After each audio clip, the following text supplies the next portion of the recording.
بسم الله الرحمن الرحیم. الحمد لله والصلاة والسلام علی رسول الله و علی آله و اصحابه و موالاه.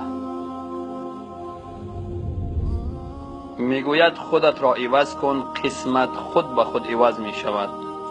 کسی که به الله محبت می کند تنهایی را می پسندد. سحرخیزی باعث خیر و برکت می شود.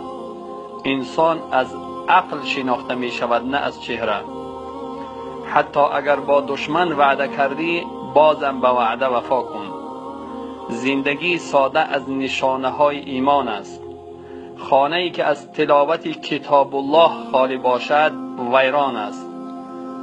اگر میخواهی مصیبت های زندگی را کم کنی همیشه خود را با ذکر الله مشغول کن.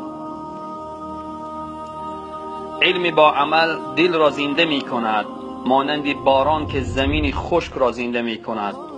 هیچ چیزی در دنیا بدتر از ناامیدی نیست و نام دوم موت ناامیدی است. حفاظت زبان از حفاظت دولت مشکل تر است. از ترک دنیا رغبت آخرت حاصل می شود. فقیر آن است که نیکی نداشته باشد. جز الله به هیچ کس امیدوار نباش. اگر تو از الله راضی هستی پس این نشانه رضایت الله از تو است. بهترین دوست آن است که تو را به نیکی امر می کند. بخیل همیشه ذلیل و خوار است. توبه کردن آسان است اما گناه را برای همیشه ترک کردن مشکل است. زمانی که حدیث پیامبر صلی الله علیه و سلم را می شنوی به نیت عمل او را حفظ کن، نه به نیت روایت.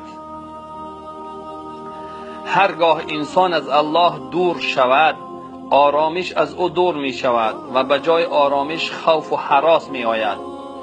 کسی که زیاد صحبت می کند لغزش زیاد می کند. از دوست غیر قابل اعتماد تنهایی بهتر است. معاف کردن ظالمان ظلم بزرگ در حق مظلومان است. اثر زخم شمشیر بر بدن می ماند و اثر سخن بد بر روح می ماند. از امیدهای اضافه و زیاد دور باش، چرا که این سرمایه احمقان است. بدترین بردگی و غلامی بردگی خواهشات نفسانی است. دشمن دوست نما از هر چیز خطرناکتر است. مشکل ترین کار دنیا اصلاح خود است. ندامت بعد از گناه شاخه از توبه است.